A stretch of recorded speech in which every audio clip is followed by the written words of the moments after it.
Tapi menjamin gak sih kalau resepsi pernikahan yang bagus sama dengan rumah tangganya bagus? Pertanyaan bagus. Oke. Semuanya bagus. Oke, pertama gue pengen bilang bahwa tidak ada hubungan yang pasti kalau misalkan lu punya resepsi itu bagus atau mewah sekalipun, berarti rumah tangga lu udah pasti bagus. Masih hubungannya ini nggak ada sesuatu hal yang menjamin nih, nggak ada sesuatu hal yang pasti. Oke, dia resepsinya hancur berantakan, pasti rumah tangganya berantakan. Resepsinya mewah, pasti rumah tangganya bagus. Nggak ada. Kenapa? Maksudnya gini loh, Beb. Hampir aku lihat ke seluruh orang punya resepsi, rata-rata gitu ya, tidak ada resepsi pernikahan yang satu hari itu pesta, yang benar-benar itu hancur sehancur-hancurnya. Maksudnya tuh nggak ada yang benar-benar hancur, kecuali ya lu ditipu sama WO, pengantin lu kabur, ya itu ceritanya beda ya. Tapi kalau misalkan lu resepsi normal, itu nggak mungkin acara itu sampai benar-benar hancur parah.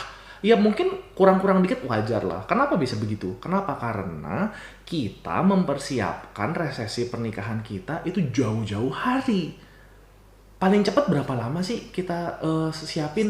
Mungkin ada yang setengah tahun, ada yang 3 bulan, 1 bulan.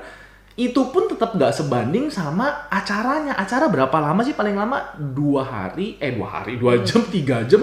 Mungkin kalau adat-adat tertentu bisa sampai 7 hari. Gue yakin itu pun resepsinya itu dipersiapkan jauh lebih lama sebelum hari H-nya. Betul gak? Untuk sesuatu hal yang berjalan hanya beberapa jam, kita mempersiapkan itu berapa bulan atau mungkin berapa tahun gitu ya. Udah pasti berjalan akan sangat baik, dalam tanda kutip lancar lah. Nggak sampai terjadi disaster. Pertanyaannya yang kedua adalah, bagaimana dengan lu punya pondasi pernikahan lu? Masalahnya pernikahan itu terjadi bukan cerminan dari resepsinya. Tetapi setelah lu nih si cewek melepas gaun pengantin, melepas apa tuh namanya? Si bobby pin ini yang begitu banyak, itu baru dimulai pernikahan lu, men. Baru dimulai ketika lu sama-sama ngelepasin itu baju pesta lu. Jeng jeng jeng gitu kan. Nah, baru terjadi pernikahan lu. Pertanyaannya, berapa lama yang kalian persiapkan untuk pernikahan yang setelah pesta itu? Banyak orang yang nikah itu asal nikah. Pertanyaannya sekarang gini, gue kasih satu statement gitu ya. Untuk seseorang menjadi seorang ahli, dia itu harus belajar tentang keahlian tersebut. Setuju nggak? Contoh, dokter. Ya dokter harus menempuh pendidikan dokter. Arsitek harus belajar gambar, pendidikan arsitek dulu. Harus menempuh dulu. Pertanyaannya, bagaimana dengan suami istri? Masalahnya suami istri dan menjadi ayah ibu itu kita statusnya dapat dulu, baru kita jalanin. Gak ada pendidikan resminya, itu gak ada, kayak sekolah itu gak ada gitu loh. Makanya banyak orang yang gak mempersiapkan dengan baik dia punya statusnya jadi suami dan istri, itu gak punya keahlian untuk jadi suami atau istri yang baik. Gak heran perceraian itu angkanya mencapai 1.500 pasang per hari di Indonesia doang. Karena banyak orang yang tidak teredukasi dengan baik untuk menjadi suami dan istri. Mungkin si suami lelaki pikir, jadi suami ngapain sih? Gampang, yang penting gue kerja kasih nafkah, istri beres.